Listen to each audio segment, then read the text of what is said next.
Comment ça va les parieurs? Je suis Patrick de Batten. Aujourd'hui, nous allons discuter de ceci. Nous avons, je crois, un potentiel lanceur d'alerte majeur qui pourrait se manifester, du moins pour nous rencontrer, Anna, Tim et moi, dans le mois à venir. Vraiment. Et c'est donc quelque chose sur lequel Grusch a travaillé.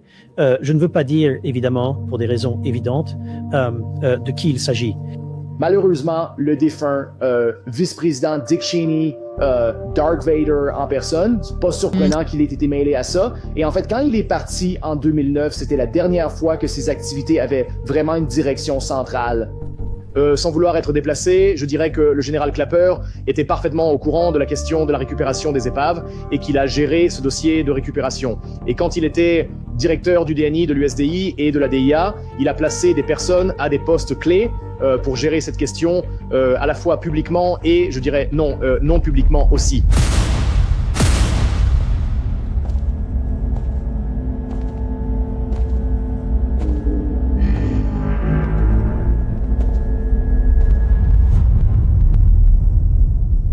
Bon, les parieurs, s'il vous plaît, cliquez sur j'aime. Ça aide vraiment les vidéos. Et bien sûr, si vous n'êtes pas encore abonné, cliquez sur le bouton s'abonner. Bon, les parieurs, je suis encore un peu malade, alors excusez ma voix, mais on va quand même continuer. Alors, de quoi parle la vidéo d'aujourd'hui? Eh bien, il est question de James Clapper et des déclarations que David Grusch a récemment faites lors d'un entretien qu'il a accordé à Megyn Kelly. Mais il y a bien plus à cela. Parfois, il faut attendre que la poussière retombe car tout le monde a parlé de cet extrait viral. Mais j'ai découvert beaucoup plus de choses et nous avons énormément à décortiquer dans cette vidéo. Alors, passons à ce premier extrait de David Grusch chez Megyn Kelly, où il parle de James Clapper. Je voulais aussi souligner le général Clapper, l'ancien DNI dans le documentaire. Je le félicite vraiment d'avoir au moins pris la parole en général. À l'Automne Service, où il continue, je crois, Urban Head of the Brexit, The Age of Disclosure, pour le profil monde entier, il y avait un programme lorsqu'il était directeur du renseignement national, où il suivait ses véhicules au-dessus de la zone 51. Bien sûr, le fameux site d'essai classifié. Et je suis un peu déçu, en tant que collègue officier de l'armée de l'air, et certainement le général Clapper, qui a gravi les échelons jusqu'à devenir général 3 étoiles, c'est tout ce qu'il a déclaré dans le documentaire, que c'était un programme dont il avait connaissance.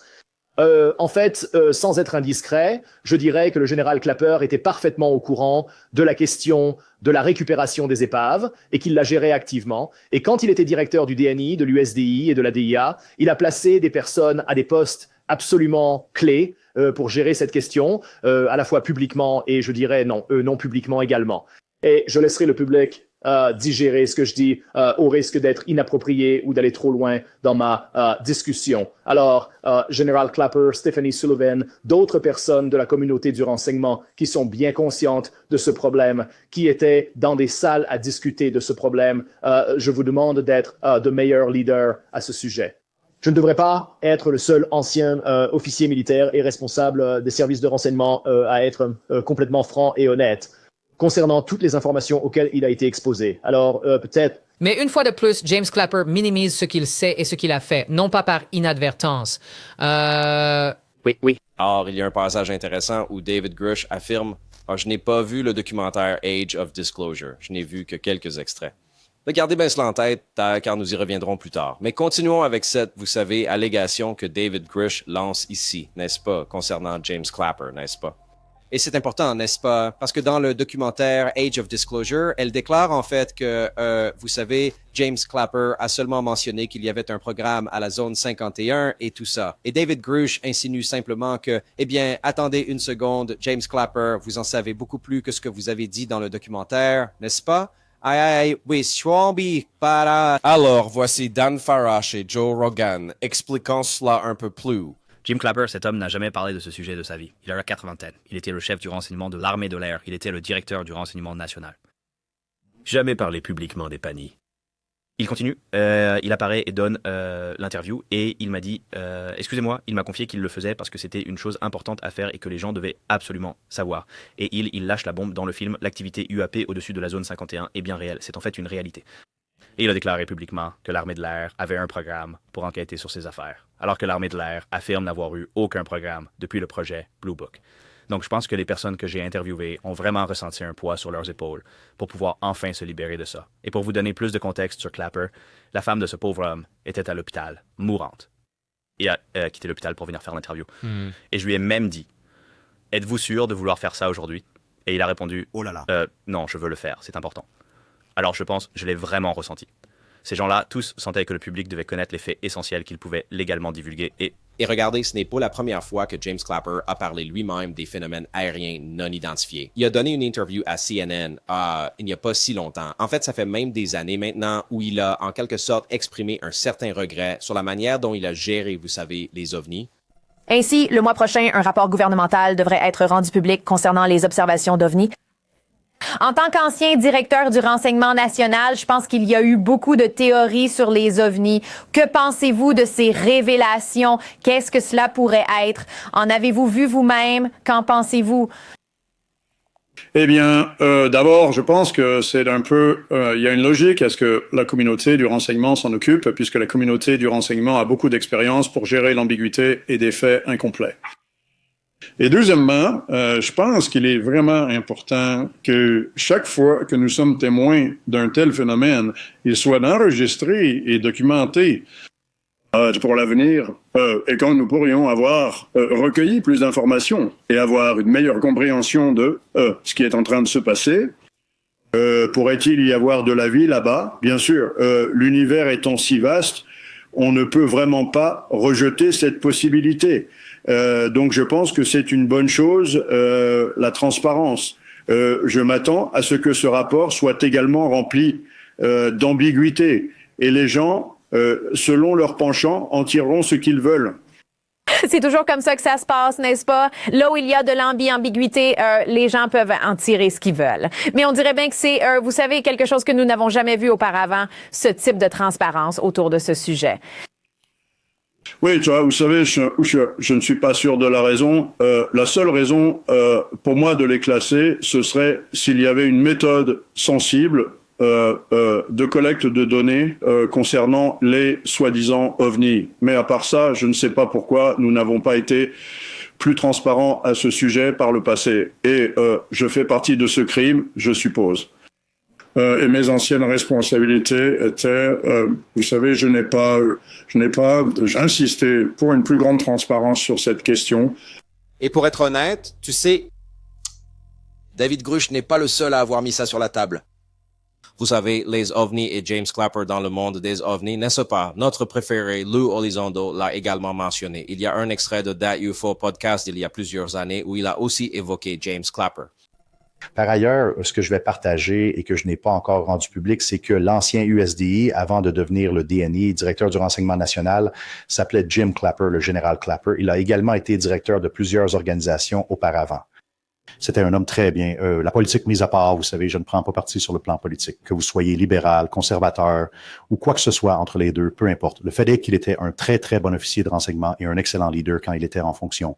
Et ce que je dirais, c'est qu'il était, je n'entrerai pas dans trop de détails, mais il m'a dit, si un jour vous avez l'occasion de lui parler, devant ma femme, il a dit, écoutez, je suis vraiment content, lui, que vous fassiez ça. Je suis vraiment content que nous ayons eu un programme OVNI. C'est quelque chose que nous aurions dû faire. Et même Ross Coulter et Bryce Zabel, lors de leur émission, le podcast Need to Know, il y a de nombreuses années, ont également abordé le sujet de James Clapper. Je pense, mon ami, la flagrante omission lors de l'audition du 17 mai, la première audition du Congrès, fut que ni Ron Moultrie, le sous-secrétaire à la Défense pour le renseignement et la sécurité, ni Scott Bray, le directeur adjoint du renseignement naval, n'ont parlé de la possibilité, même de la possibilité, d'une origine extraterrestre. En fait, alors, Ross, la raison pour laquelle ils n'en ont sans doute pas parlé, c'est qu'ils ne pouvaient pas le prononcer, pas plus que moi. Et je ne sais même pas si, en allant au dictionnaire, c'est un mot, mais je dirais ceci. Ils auraient dû écouter certains de leurs patrons et les gens avec qui ils déjeunent dans le milieu du renseignement. Parce que non seulement Avril Haines a suggéré que, eh bien, nous devions garder cette possibilité ouverte, mais les anciens directeurs de la CIA, Clapper et Brennan, ont tous deux, au cours de la dernière année, fait des déclarations qui montrent clairement qu'ils pensent exactement à la même chose. Alors, c'était vraiment très étrange d'avoir des gens au plus haut niveau qui disaient « Oh oui, il vaudrait mieux garder l'esprit ouvert à une conclusion vraiment époustouflante. » Alors qu'en même temps, ils envoient ces deux, je ne veux pas les appeler des laquais, parce que le terme laquais implique généralement qu'ils sont d'un niveau inférieur. Ces gars n'étaient pas de niveau inférieur, mais ils n'étaient clairement pas là pour un véritable échange d'idées et partager beaucoup de vérités. Ils n'étaient pas là pour ça. Et l'histoire ne s'arrête pas là. Voici l'ancien directeur de la NSA, Mike Rogers, d'accord, qui a été en fonction de 2014 à 2018 et qui évoque également une requête inhabituelle qu'il a reçue de James Clapper. Il y a eu une sorte de glissement dans la conscience collective ces dernières années, et ce sont les UAP, les ovnis.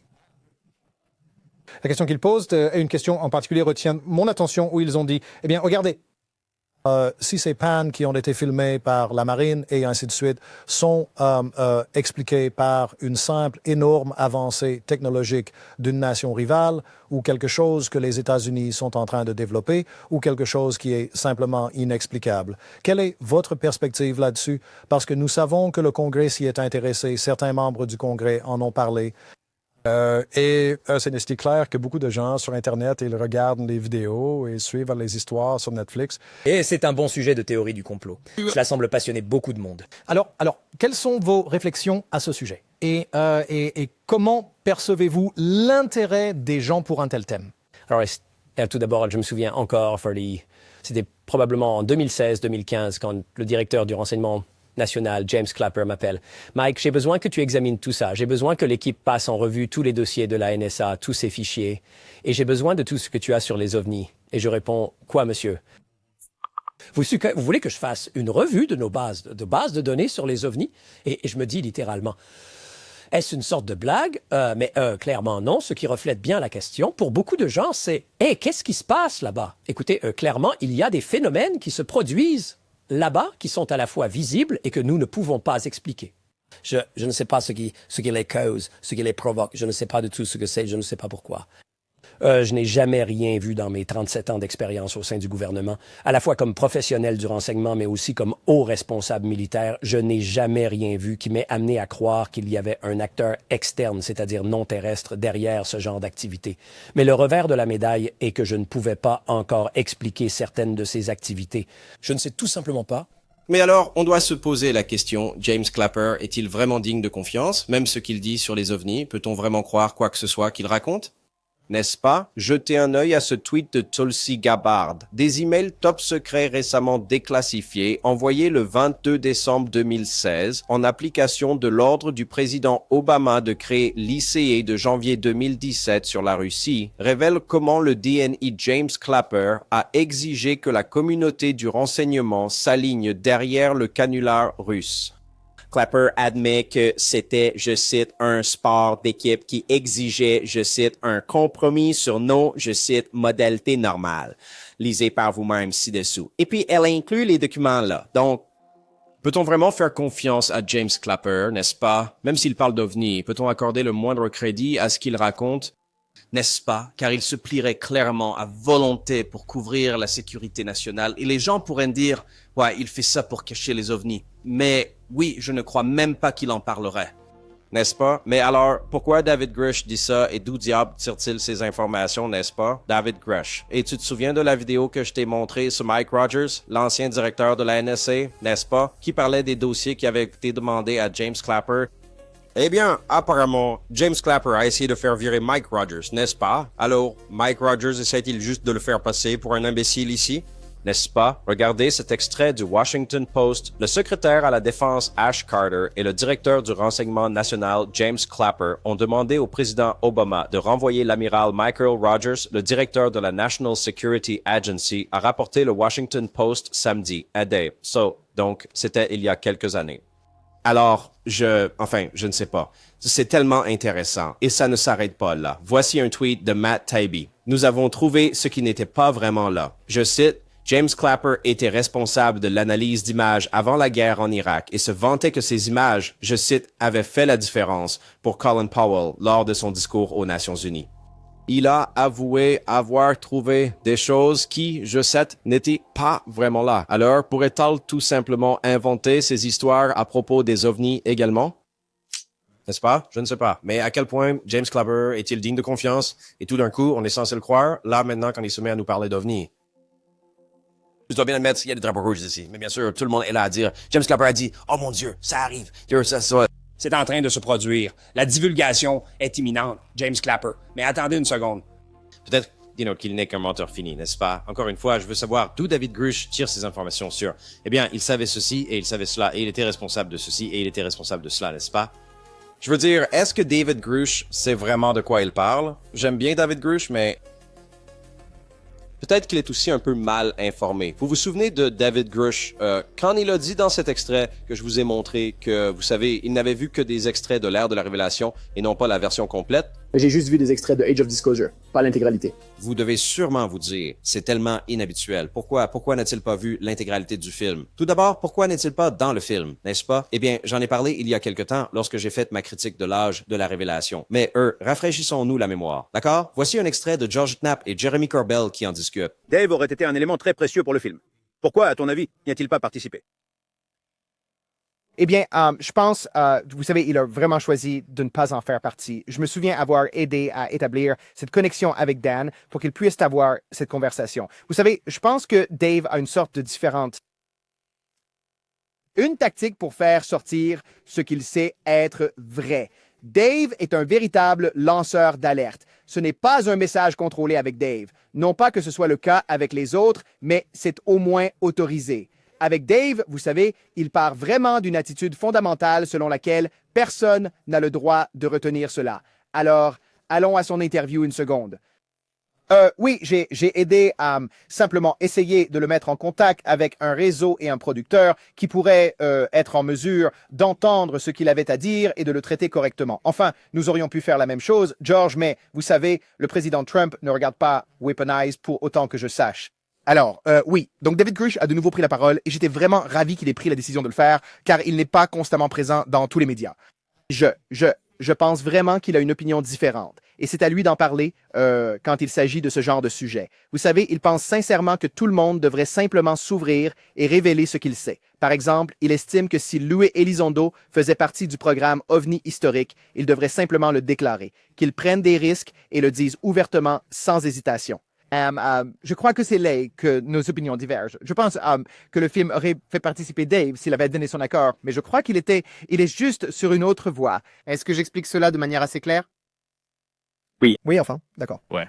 Je veux dire, j'ai toujours trouvé ça bizarre que David Grush n'était pas dans Age of Disclosure. Et puis maintenant, tu découvres qu'il n'a même pas vu le film, n'est-ce pas? Parce que lui, Don, pense juste différemment. Alors, je ne sais pas. Encore une fois, tu as toutes ces histoires en coulisses de gens qui pensent différemment, ceci, cela, n'est-ce pas?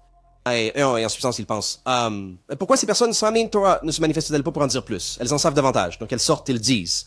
Mais même David Grush s'en tient. Alors, je ne sais pas, c'est tellement inhabituel, n'est-ce pas? Car même lui, Elizondo, vous savez quoi? Il a mentionné cela dans un podcast il y a un certain temps, dont personne ne parle vraiment. Il s'intitulait le podcast « Le monde des grandes idées » et il a fait cette déclaration concernant sa collaboration avec David Grush.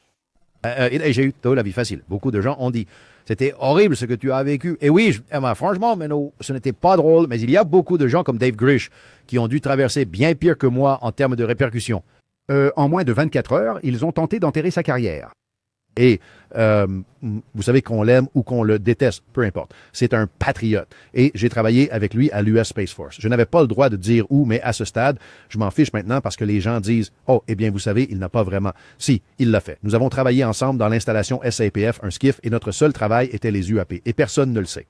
Et je vais vous dire ici et maintenant, pour la première fois, c'est exactement ce sur quoi nous travaillions et la Space Force nous payait pour le faire. Et c'était après les ERAP. Donc, mais si les gens disent « Oh, eh bien, il n'y avait rien à voir ici », ce n'est pas vrai.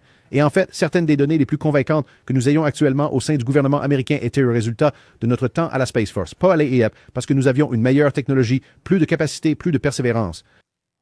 J'espère vraiment que toute l'histoire sera racontée un jour. Parce que des gens comme Dave, vous savez, je déteste parler de moi-même, je n'y arrive pas. Je souffre un peu du syndrome de l'imposteur car je sais que beaucoup de gens l'ont eu bien pire que moi. Alors, je ne veux pas être l'emblème de, vous savez, la victimisation. Vous savez, je ne considère pas la victimisation comme une vertu. Je la vois plutôt comme un défi que nous devons tous surmonter en tant qu'êtres humains. Ça fait partie de l'expérience humaine, n'est-ce pas? Et bien sûr, cette information n'a jamais été révélée. Mais David Grush ne l'a jamais mentionné non plus. Alors, Lou Elizondo ment-il ou n'est-ce pas? Et si David Grush dit « Allez, dis ce que tu sais », eh bien David Grush ne le dit pas non plus, à moins que Lou Elizondo ne mente sur le fait d'avoir travaillé avec la Space Force de David Grush. Encore une fois, une toile d'araignée de commentaires alambiqués. Et n'est-ce pas, on se demande ce qu'on est censé faire de tout ça. N'est-ce pas? C'est comme quand on essaie de commencer à relier les points, rien ne se connecte. Rien ne se connecte. Vous savez, tout cela est censé être. Vous ne voyez ça qu'en surface. Mais quand on doit y faire face comme moi, on commence à voir que ces choses n'ont pas de sens. Et là, on doit se demander, est-ce que j'ignore ça? Est-ce que je ne dis pas aux gens que ces choses n'ont pas de sens? Est-ce que je ne signale pas ces drapeaux rouges? Je ne peux pas faire ça. Je ne peux pas faire ça. Je ne peux pas ignorer ce qui est juste devant moi, n'est-ce pas? Alors, je ne sais pas. Qu'en pensez-vous? Dites-le moi dans les commentaires. Continuons. Malheureusement décédé maintenant, le vice-président Dick Cheney, Dark Vador, en personne. Il n'est pas surprenant qu'il ait été impliqué dans tout cela. Et en fait, quand il est parti en 2009, ce fut la dernière fois que ses activités ont vraiment eu une direction centrale. Et puis, David Grush dénonce Dick Cheney, et ce n'est pas la première fois qu'on le dit. Le journaliste Walter Kern en a aussi parlé il y a quelque temps quand il a interviewé David Grush. Et apparemment, David Grush lui a dit de ça, n'est-ce pas, Dick Cheney était à la tête. Et depuis que Dick Cheney est parti en 2009, personne n'a été à la tête de ce programme Héritage d'OVNI. Donc, depuis 2009, il court partout comme le cavalier sans tête, n'est-ce pas? Ce qui est tout de même intéressant. Je ne sais pas, non. Où est-ce que c'est? Dick Cheney est bien sûr décédé. Et devinez qui a travaillé avec Dick Cheney. Vous savez, James Clapper aussi, non? Alors, je ne sais pas, non. Tout ça est tellement déroutant. Dick Cheney était-il à la tête et James Clapper le dirigeait aussi? Je veux dire... Je ne sais pas. Dites-moi ce que vous en pensez dans les commentaires. Vous savez, si Marco Rubio vous appelait demain et disait « Que devrions-nous faire à ce sujet ?» Que diriez-vous? Oui, il a certainement donné une réponse dégonflée sur Hannity récemment, disant qu'il n'avait aucune capacité d'enquêter, certainement en tant que conseiller à la sécurité nationale. Le secrétaire d'État et l'archiviste en chef des États-Unis, cette dernière position est en fait très importante car sous les archives nationales, il gère l'intérêt public, le conseil de classification. Et entre cela et le Conseil consultatif présidentiel sur le renseignement, actuellement présidé par M. Devin Nunes et sa connexion avec les responsables du cabinet, certainement le secrétaire Rubio ou le conseiller à la sécurité nationale Rubio devrait autoriser une enquête légale et légitime en utilisant les ressources du ministère de la Justice et de l'Internal Revenue Service. Parce qu'il y a eu beaucoup de fraude dans les marchés publics, beaucoup de détournements de fonds, également la criminalité en col blanc ou en col bleu, y compris les préjudices. Les représentants officiels. Alors, bien sûr. Attends, mais par où commencerait-il? À qui botterait-il les pneus en premier? C'est une question ou une réponse que je donnerai personnellement de manière prescriptive en coulisses. Certainement, il y a des éléments au sein de la direction des sciences et technologies de l'Agence centrale de renseignement. Je commencerai par là. Il y a certains fonctionnaires de carrière qui sont toujours là et qui gèrent le problème. Il y a certains responsables qui sont là depuis longtemps au bureau du directeur du renseignement national, qui y sont depuis très, très longtemps et qui ont aussi aidé à gérer cette question pendant un certain temps. Donc, j'ai certainement le carnet d'adresses des noms et des bureaux. Et j'ai certainement fréquenté les couloirs et les installations où tout se passe. Donc, je pense que c'est le secrétaire Rubio qui assure la liaison avec le vice-président et le président Trump pour obtenir la vision stratégique du patron sur ce dossier. Comment ils aimeraient procéder publiquement, mais en privé, et commencer à s'en prendre à certaines de ces agences. Et le département de l'armée de l'air, des bureaux et organisations particuliers, en son sein qui me sont très chers et proches, était aussi impliqué. Donc, je dois être un peu évasif et vague publiquement. Je n'aime pas donner d'indices au programme. Mais non, je comprends. Vous faites déjà tellement pour nous dire ce que nous devons savoir. Je l'apprécie. Je sais qu'il y a certaines limites que vous ne pouvez pas franchir, sinon vous auriez des ennuis. Et ce que David Grush ne mentionne pas, là, c'est que dans cette même interview sur Fox à laquelle il fait allusion... Marco Rubio a dit que sa partie dans The Age of Disclosure avait été éditée sélectivement, n'est-ce pas, et qu'il n'était qu'un sénateur à l'époque. Il n'était pas secrétaire d'État et il n'a pas été en mesure de vérifier la moindre de ces allégations, n'est-ce pas? Et il ne parlait pas vraiment d'OVNI, n'est-ce pas? Il évoquait la surprise stratégique d'une toute autre manière. Si vous n'avez pas vu le film, attention spoiler. Mais il faut que je te demande, il y a une série qui est sortie. Elle s'appelle The Age of Disclosure. Oui, c'est ça. D'accord? Je sais que tout le monde, probablement, n'est-ce pas? Tout le monde vous le demande? Certainement. C'est un tout nouveau documentaire. Nous avons eu des cas répétés de quelque chose qui opérait dans l'espace aérien au-dessus d'installations nucléaires hautement sécurisées. Ce n'est pas à nous. Et les présidents ne sont informés que de ce qu'ils ont strictement besoin de savoir. Exactement. C'est ce que je voulais dire. Alors, quelques points à ce sujet. Premièrement, je ne désavoue pas cela. C'était une interview qui a été réalisée il y a presque peut-être 3 ou 4 ans quand j'étais au Sénat. Ce n'était donc pas récent. Le deuxième point que je ferais, je décrivais les allégations que des gens ont formulées. Des gens qui se sont manifestés auprès de nous. Vous savez, certains d'entre eux étaient des pilotes de la marine, des amiraux, des généraux, peu importe, qui se manifestaient et disaient, qu'il y avait des programmes au sein du gouvernement américain dont même les présidents n'étaient pas informés. Donc, je décrivais ce que les gens m'avaient dit, pas des choses dont j'avais une connaissance directe à cet égard. Un peu de montage sélectif, mais c'est bon parce que vous savez, vous essayez de vendre une émission là. Ah, mais c'est vrai, il y a tellement de choses qu'on devrait faire ou qui devraient se passer ou qui devraient se passer. Mais rien ne se passe, n'est-ce pas? Ce sera l'année, n'est-ce pas? On a l'impression de faire du surplace ici, n'est-ce pas? Et si le secrétaire d'État ne s'y intéresse pas activement, peut-être qu'il n'y a rien là-dedans, non? Parce que pourquoi ne s'y intéresserait-il pas? Je veux dire, regardez ce que nous sommes en train de commencer partout dans le monde en ce moment, non? Nous venons de nous débarrasser de Maduro au Venezuela, sans vouloir faire de politique, d'accord? Je ne fais que constater les faits, non? Nous regardons d'autres pays, nous nous impliquons. Il y a des relations étrangères en cours, non? Clairement, il y a des choses avec la Chine, la Russie, non? Pourquoi ne pas utiliser ces informations? Le secrétaire d'État, il serait à fond là-dessus? Non, quelque chose ne colle pas, non? Et toute cette divulgation qui devait venir de Trump à cause de l'ère de la divulgation? Absolument rien ne s'est passé. N'est-ce pas? Trump n'a même pas vu le film. Le secrétaire d'État affirme qu'ils ont fait un montage très sélectif de tout ça. Et personne ne semble le mentionner, n'est-ce pas? Et encore une fois, j'ai fait toute une vidéo sur la façon dont ils ont mis en avant Marco Rubio comme étant l'homme de la situation. Et puis il arrive et juste, il lui fauche les jambes. Vous savez, mettez-le dans un sac mortuaire, Johnny. Oui, ça va? Tu peux continuer? Foutez-lui un sac mortuaire. Ouais. Dédicace à Karate Kid. Quoi qu'il en soit, passons à autre chose. Au début de la guerre mondiale contre le terrorisme, une grande partie de l'argent initialement alloué à ces entreprises a été essentiellement réaffecté pour des opérations de contingence à l'étranger. Et ces entrepreneurs ont essentiellement commencé à faire leur propre recherche, si vous voulez, ce qu'on appelle l'IRAD, la recherche et développement interne. Et en privé, ils ont poursuivi certaines activités que le gouvernement cherchait en fait à annuler en ce qui concerne ce dossier. Et ils sont partis et ont récupéré et exploité des choses essentiellement par eux-mêmes et n'étaient que vaguement responsables envers leurs responsables gouvernementaux. Et c'est drôle que vous mentionniez la CIA. Naturellement, il y a beaucoup d'hommes et de femmes de valeur qui y travaillent. Ma femme était en fait une agente de la CIA et elle a aussi servi dans l'armée de l'air avec moi. Mais la présidente Luna et le groupe de travail et le personnel du comité, j'ai certainement assisté dans mon autre capacité professionnelle en aidant le bureau du représentant Burleson, ont envoyé des demandes d'informations juridiques à plusieurs agences et entreprises privées. La CIA en faisait partie. Et curieusement, la CIA a fourni ce que j'ai considéré comme une réponse extrêmement irrespectueuse. Ils ont refusé de répondre à nos interrogations concernant ce sujet, à savoir leur implication dans des opérations de récupération d'objets écrasés, et nous ont simplement dirigés vers le bureau aéro du Pentagone, qui a lui-même une histoire nébuleuse et plutôt inquiétante. Et je trouve vraiment très intéressant que la CIA ait agi de cette manière. Maintenant, je ne dis pas que John Radcliffe ou Michael Ellis, qui est le conseiller juridique général par intérim et directeur adjoint, ont eu un rôle dans cette réponse, mais ils sont certainement les dirigeants de leur organisation. John Radcliffe s'est exprimé positivement sur cette question auparavant. Et j'espère que John Radcliffe a été placé là par Dean Gabbard et le président pour mettre en œuvre des réformes au sein de la CIA. Et malheureusement, la CIA a beaucoup de squelettes dans ses placards. D'autres choses que je connais mais dont je ne peux pas parler, qui sont des questions de sécurité nationale conventionnelle.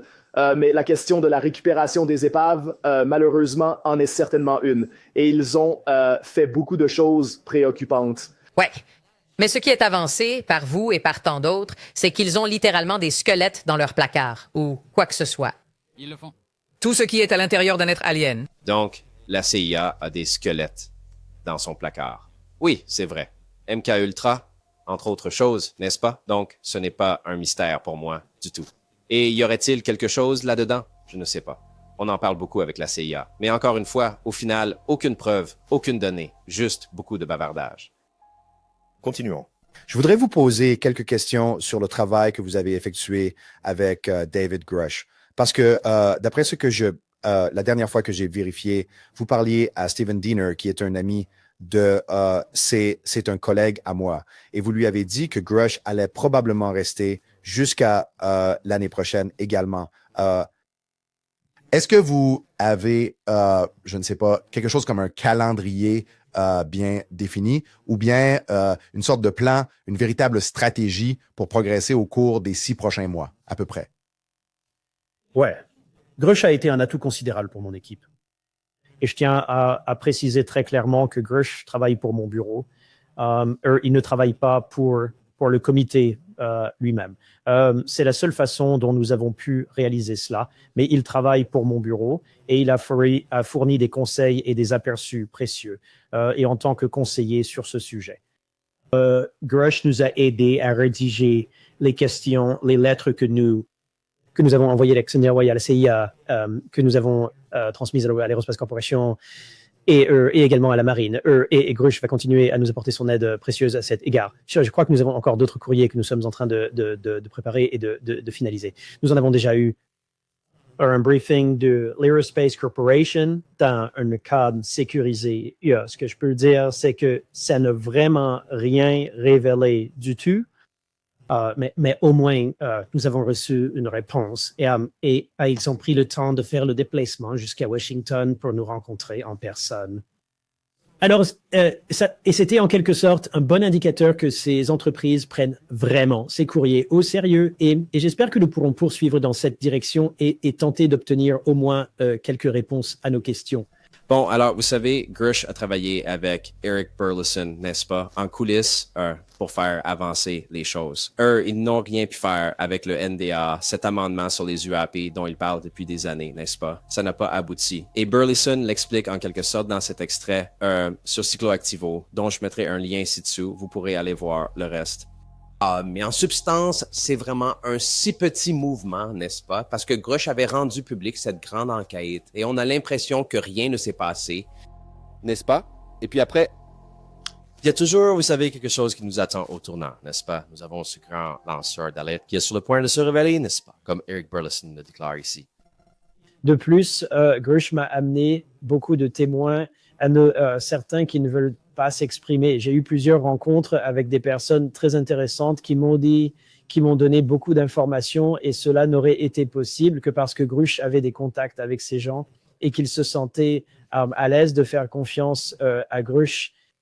Et donc, et puis nous avons, je crois, un important lanceur d'alerte potentiel qui pourrait se présenter, du moins pour nous rencontrer, moi, Anna et Tim, dans le mois qui vient. Vraiment. Et c'est donc quelque chose sur quoi Grush a travaillé. Je ne veux pas dire, évidemment, pour des raisons évidentes, de qui il s'agit. Donc, encore une fois, vous savez peut-être qu'un tout nouveau lanceur d'alerte va se présenter, que tout le monde va adorer, et je suis sûr que j'en parlerai sur cette chaîne, n'est-ce pas? Mais ça ne fait tout simplement pas avancer les choses. Aurons-nous un jour un vrai lanceur d'alerte, vraiment, n'est-ce pas? Qui ne passe pas par ces canaux de cette façon? Je ne sais pas. Peut-être que c'est juste un très long parcours, tu sais, pour que ça se concrétise. Je ne sais pas. La divulgation gouvernementale me semble tellement sans espoir. Et regardez, pour être tout à fait juste concernant toute cette affaire, un tout nouveau rapport vient de juste d'être publié par John Greenwald de The Black Vault, d'accord? Et les gens vont probablement être assez contrariés par ça. Mais vous savez, il faut être transparent et juste ici, d'accord?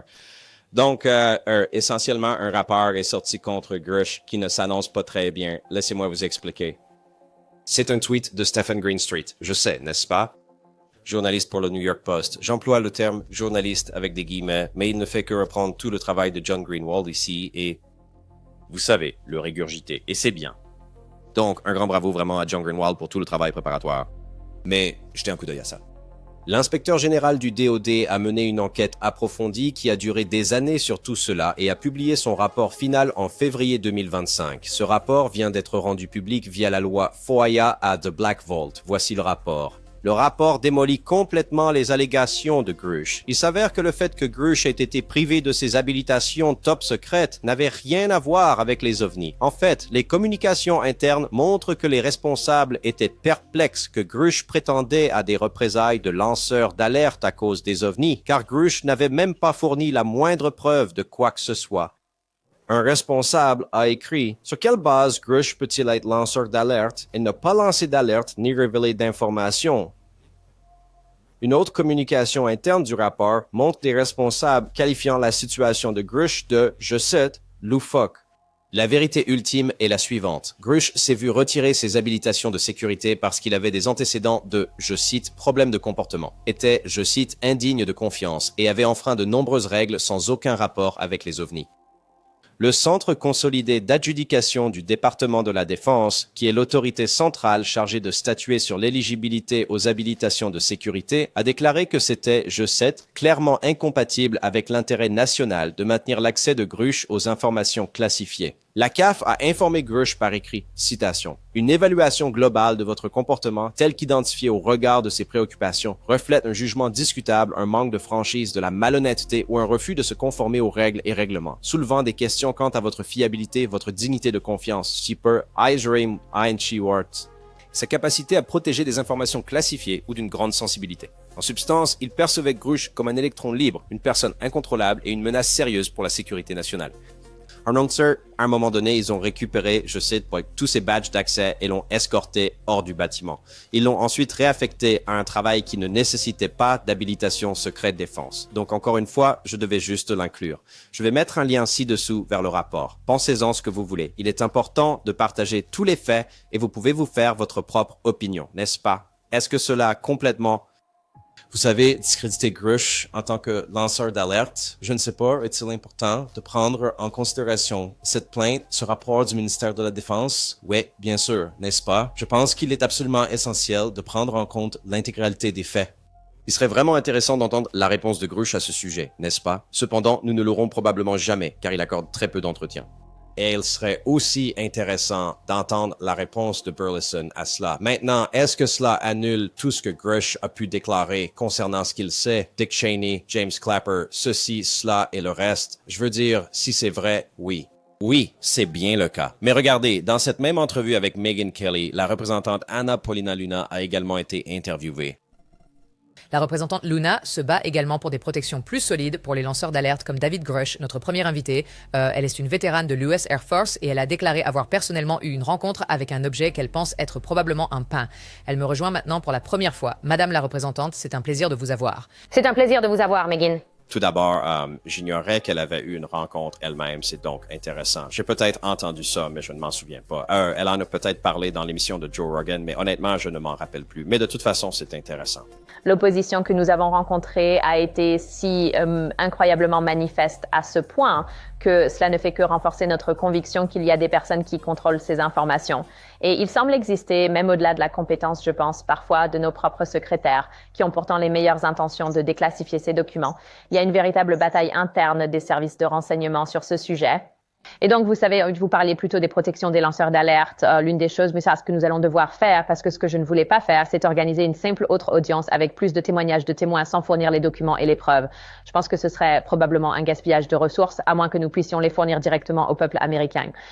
Et nous avons effectivement reçu la liste. Je pense qu'il s'agit de plus de 40 documents différents pour pouvoir obtenir ces informations et les fournir.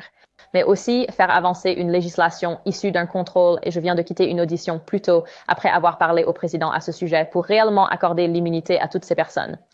Certaines d'entre elles dans le film, certaines que nous connaissons personnellement, pour venir nous parler dans un chef de lieu ou plus spécifiquement d'informations concernant cela, sans, vous savez, avoir peur d'être essentiellement poursuivis par... Donc, Claire McFair, elle affirme qu'il y a une dissimulation, qu'on nous empêche d'agir, qu'on nous bloque, vous savez. Et c'est ça l'idée principale, c'est que chaque fois qu'il y a une résistance ou une opposition, les gens pensent immédiatement, eh bien, ils ne s'opposeraient pas si ce n'était pas vrai. Mais ce n'est pas nécessairement le cas, n'est-ce pas? Ils pourraient s'opposer pour d'autres raisons, non? Ça ne peut pas être notre meilleure preuve que c'est vraiment le cas. Alors pourquoi s'opposerait-il? Pourquoi cacherait-il cela? Pourquoi cacherait-il ça? Cela peut vous donner une raison de continuer à chercher, mais pas une raison suffisante pour dire c'est la preuve irréfutable, c'est une réalité qu'il y ait cette dissimulation, n'est-ce pas?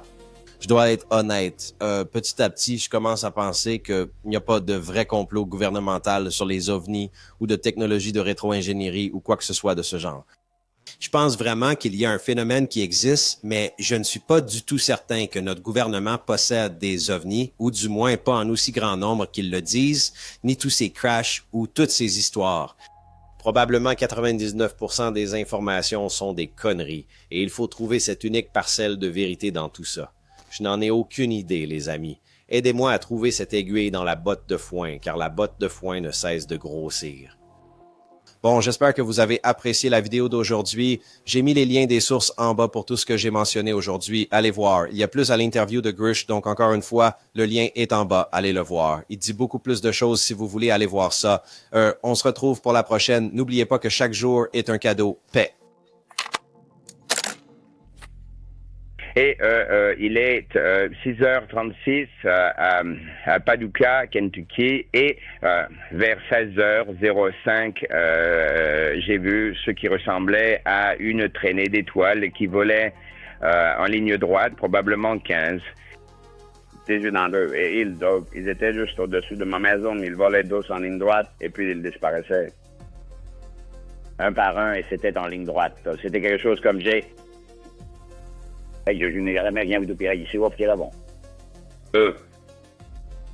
Hey, aujourd'hui, c'est mardi, le 6, et tout ça s'est passé vers 6h, probablement 6h30. Non, il est 6h30 maintenant. Donc, ça devait être aux alentours de 6h15. Je vous ai appelé immédiatement, pas du tout pour passer à l'antenne. Mais j'aimerais que vous examiniez cette affaire.